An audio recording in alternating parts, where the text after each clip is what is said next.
नमस्कार बंधुरा Pinky kitchen village স্টাইলে আপনাদের সকলকে জানাই স্বাগত।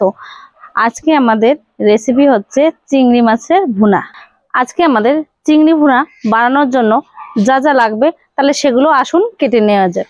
চিংড়ি ভুনার জন্য যেগুলো লাগবে, পেঁয়াজগুলো কেটে নেব, আলুটা গ্রেট করে নেব, লঙ্কাগুলো চিড়ে নেব, রসুনগুলো থেতো করে নেব। তাহলে এগুলো করে ফেলি। প্রথমে আলুটা গ্রেট করে নেব। দেখুন এভাবে আলুগুলো ভালোভাবে গ্রেট করে নিতে হবে। মা তুমি লঙ্কাটা চিড়ে ফেলো, পেঁয়াজটা কাটো আর রসুনটা থেতো করে নাও, তাহলে দুইজন মিলে একসাথে করলে কাজটা তাড়াতাড়ি হয়ে যাবে।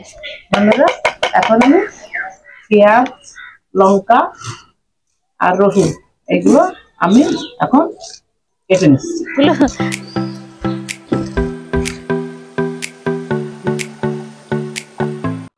মশলা তো আমার রেডি হয়ে গেছে, এবার গ্যাসটি আমি ধরিয়ে নেব। কড়াই গরম হয়ে গেছে, পরিমাণ মতো জল দিয়ে দেব। দেখুন জল ফুটে গেছে।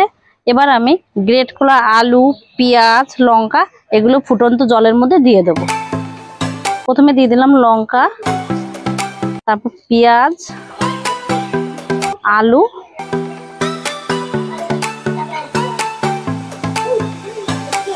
এগুলো সেদ্ধ হওয়ার জন্য এবার আমি ঢাকনিতে দিয়ে 5 মিনিট ঢেকে দেব। 5 মিনিট তো হয়ে গেছে, ঢাকনাটি খুলে নেব। নিয়ে একটু নাড়িয়ে চাড়িয়ে নেব। পরিমাণ মতো লবণটা দিয়ে দিলাম, পরিমাণ মতো হলুদ গুঁড়ো। এবার এটা আমি ভালোভাবে নাড়িয়ে চাড়িয়ে মিশিয়ে নেব।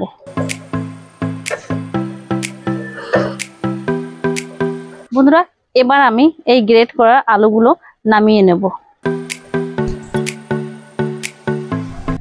এবার আমি চিংড়ি মাছগুলো লবণ হলুদ দিয়ে মাখিয়ে নেব সুন্দরভাবে। মাখানো তো আমার হয়ে গেছে, কড়াই গরম হয়ে গেছে। এবার আমি তেল দিয়ে দেবো, পরিমাণ মতো তেল দিয়ে দিলাম। তেল গরম হয়ে গেছে, চিংড়ি মাছগুলো এবার দিয়ে দেবো।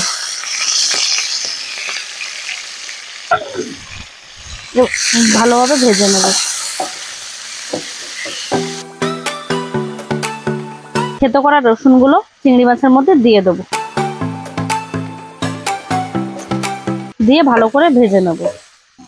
এবার আমি এইগুলো চিংড়ি মাছ তো ভালোভাবে ভাজা হয়ে গেছে, এর মধ্যে দিয়ে দেবো।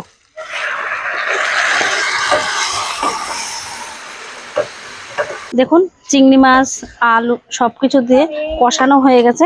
5 মিনিটের জন্য ঢাকনাটি দিয়ে ঢেকে দেবো। 5 মিনিট হয়ে গেছে, ঢাকনাটি খুলে নেব। নিয়ে ভালো করে নাড়িয়ে চাড়িয়ে নেব।